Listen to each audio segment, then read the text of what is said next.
visiting an old friend. Magneto and his goons are there as well, as Xavier and him agree to approach her alone. I came to bring Jean home. Don't interfere, Eric. Just like old times, huh? She needs help. Okay. This visual needs sitcom music.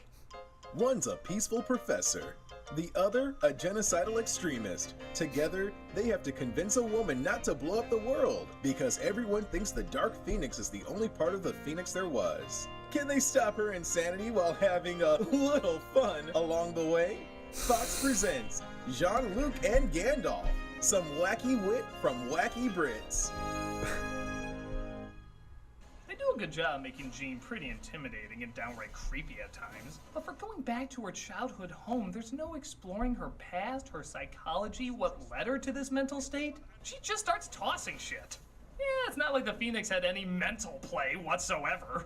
That's it. Even the fight, despite it being impressively choreographed, doesn't make a whole lot of sense. Magneto says, Nobody gets inside. well, obviously the first thing to do then is throw him inside. Though let's be honest, that was only done for this stunt. Which makes no sense, but I still friggin' love. As Jean takes house flipping a little too seriously, Xavier gives Logan one final look before being turned into powdered X-Lax. That's the look of a guy saying, you're going to be changing me in the near future. So X-Man Xavier is extinct as Magneto steals Jean away, and the X-Men realize they have to carry on not only without their leader Cyclops, but without their mentor Xavier as well. Gee, I've never seen that done in these movies before. We must carry on his vision of a world united. This hits our X-Men pretty hard, especially, oh, which one was Juno again? Kitty. Oh yeah, Kitty Pryde. It has been over 40 minutes since we've given her or Iceman a scene, so... yeah, there's nothing to help get over the death of your mentor like flirting with someone you barely know while your current girlfriend watches. What an X-hole! Where are you going? You don't know what it's like to be afraid of your powers. Hello? I want to be able to touch people, Logan. I hope you're not doing this for some boy. No, it's for some boy. Oh yeah, that's totally what I'm doing. Look, if you want to go, then go. Just be sure it's what you want. Well, I don't know if it's what I want. I haven't asked Bobby yet.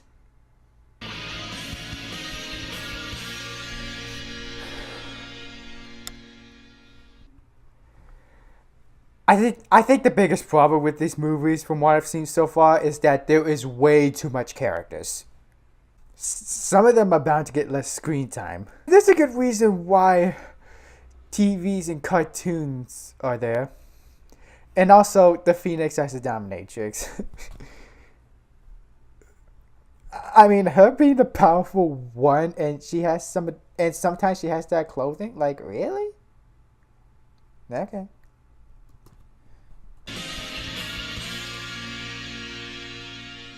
So remember how Jean, even though she wasn't really developed, I mean, okay, we're used to that in these movies, but she was at least a little creepy? We'll throw that out the window, as for the majority of the rest of the movie, she does nothing but give one blank stare. Again, something we've sadly become familiar with in these films. She made her choice. Now it's time we make ours. So if you're with us, then be with us. Again, give credit that at least Storm has a bit more character, taking a little bit more charge, and this maybe kind of ties into fans that believe she should have been the leader of the X-Men instead of Cyclops. But every time Jean is even close to being more developed, they always push away. In some cases, literally, like when Wolverine tries to track her down. I came for Jean. You think I'm keeping her against her will? Sorry, we're paying her by the line in this one. You should have seen the deal we got with Cyclops. You don't know what you're dealing with. I know full well. I'm gonna make you do stupid things. Quit hitting yourself! Quit hitting yourself! Quit hitting yourself! Now go. Look out! You run into Ash from Evil Dead 2!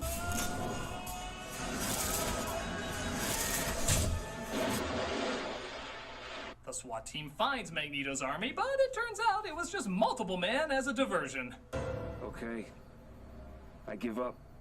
Now I'm gonna be sent back to jail and have my powers taken away. Why'd I agree to this? Magneto is actually throwing a mutant pride parade as he plans to get his army to Alcatraz via... a holy shit amazing scene.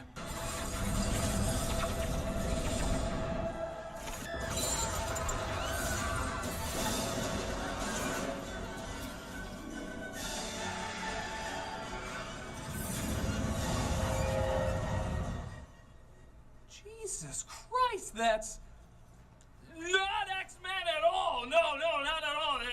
You never see that in a comic. It's not imaginative, not big or epic or anything like that. It's lazy. It's stupid. It's incompetent. God, that still holds up. Though it is funny how it goes from dusk to complete night in a matter of a few seconds. And I do mean a few seconds. Oh. Actually, that reminds me. Hey, didn't we have a scene to shoot at dusk today? Yeah, but sunset starts at 5 and it's 5 o'clock right now. But that should give us plenty of time to shoot. No, it's actually 5:01 now. We just missed it. Curses! How did this happen? I don't know, climate change? How does that affect the sunset? I don't know. It's just always climate change. Things are always so strange when you two are around. That's weird, because things get a lot more normal when you aren't around.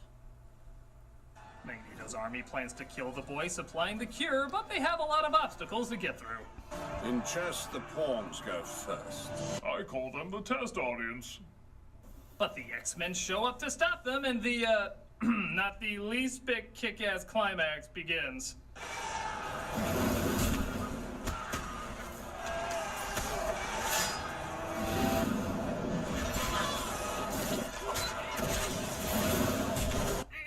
Just trying to find something awesome in this movie.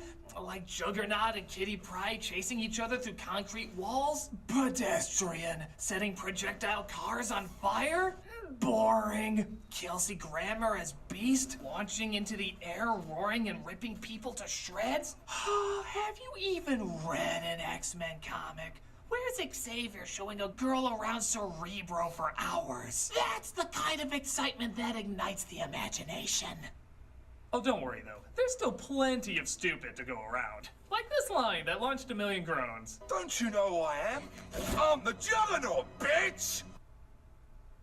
Yeah, if you want to know what every X-Men fan's reaction was to this internet meme suddenly making it into a big blockbuster movie, it went exactly like this. Don't you know who I am? I'm the Juggernaut, bitch!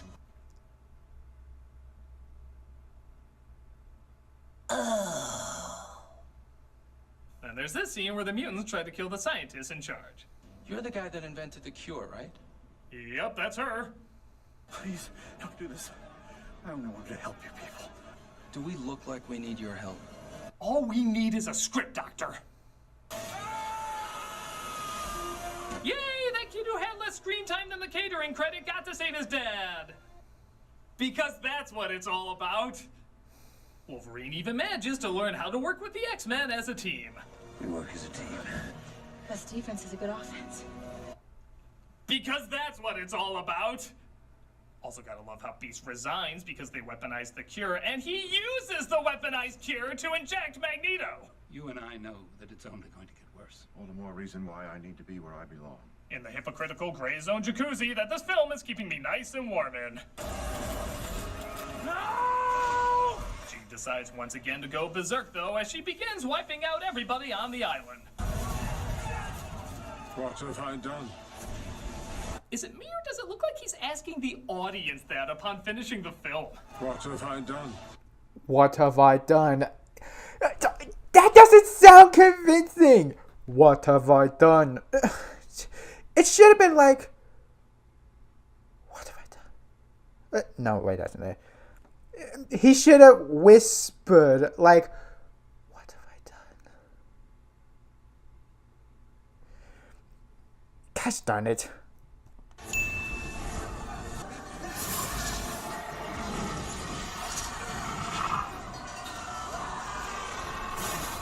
I wonder if this is Thanos' porn. Like, he just stays up late at night, like... Oh yeah, turn him to dust, you sexy thing. Turn him to dust. God, I'm lonely. It looks like Wolverine is the only one who can approach her due to his fast healing. I guess that kind of looks like a Firebird, even though you promised us an actual Firebird, but I guess that meant a symbolic Firebird.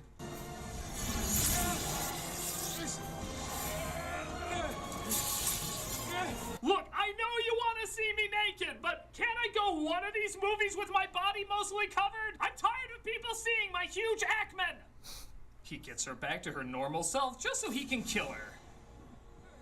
Yep, she came back and went crazy just so she could die again. Yeah, that's actually all they do with her. Man creates Gene. Man destroys Gene. Man recreates Gene. Man destroys Gene. Man, this movie's bullshit. And the ending only gets worse from here. We see Kitty Pryde at Xavier's grave, because clearly no other character had a stronger connection with him. As these movies have now gone full force into making Rogue barely recognizable to 100% unrecognizable as she had her powers taken away. This isn't what I wanted. I know. It's what I wanted.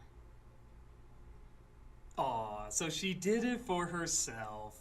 Now let's reconnect with the boy who was about to cheat on you because he couldn't touch you and remind yourself that it had nothing to do with him. 'Cause that's what this is all about.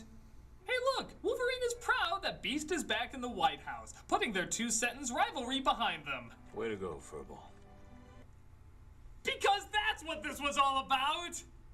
Logan tries to figure out if he owns the school or what. Nothing else is discovered about his past despite the other films talking about it. I mean, poorly, but they did talk about it. And we see Magneto's powers are coming back, proving the cure pointless. Xavier comes back to life, proving his death pointless. But that Archangel kid is still flying around in the background for a millisecond. Thus, that's what this was all about. I have no idea what this movie was about. For a film called The Last Stand, it doesn't stand by jack shit. This movie raises the stakes, raises the body count, raises the issues and questions, and yet never follows all the way through, so it ends up saying nothing. Want proof? There's an alternate ending where Rogue doesn't get the cure, proving even they had no idea what they were trying to say. I couldn't do it. I'm sorry, Bobby. This is me. The whole movie just feels like a lot of big scenes that never connect or build up to anything. And when you have a movie that makes a lot of huge choices resulting in a lot of huge deaths, it has to amount to something. You can't back down on that.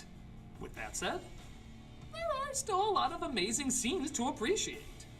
Some great action, great effects, great makeup, great ideas, and yes, even some great character moments. All of these scenes on their own would be fine. Maybe that's why a lot of them have so many hits on YouTube. Because individually, they're really impressive and deserve more credit when people just scoff that there's nothing good in this film. But it's the equivalent of having all your favorite food on one plate. Alone, they're great. Altogether, it's a giant mess. So yes, in comparison to the other films that, while slow and uneventful, did have a beginning, middle, and end, this tosses all of that away for some big scenes that practically destroy what the other films were trying to do. In that respect, it's one of the worst sequels ever made because it disappointed fans who really got into these movies. But for me, I never got that much into these movies. I thought they were okay at best. I watched them because I liked X-Men, but these films never really represented X-Men. At least not the X-Men I was familiar with. They were dull, colorless, restrictive, middle-of-the-road adventures from a franchise that was the exact opposite of that. This one at least was big, loud, fun, energetic, imaginative, visually stunning, action-packed, and had good dilemmas despite them never following all the way through with it. So while it is technically bad when I think of the bombastic, cool, adrenaline-filled X-Men fighting against varying types of prejudice, this is the one that gives me a more enjoyable time. So it's picking your poison. The safer, blander, but ultimately better put together films, or the over-the-top hyper punch fest that constantly insults your intelligence. Whatever you choose, one thing's for sure. For some, this is an enjoyably bad movie, but it is still a bad movie.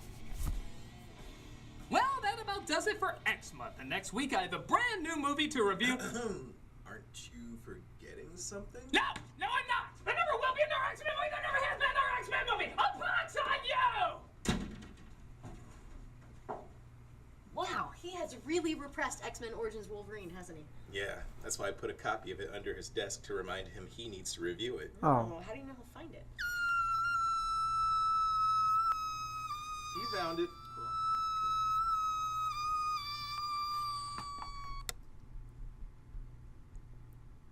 Is it bad that I actually like X-Men Origins and think it's better than the first three X-Men movies?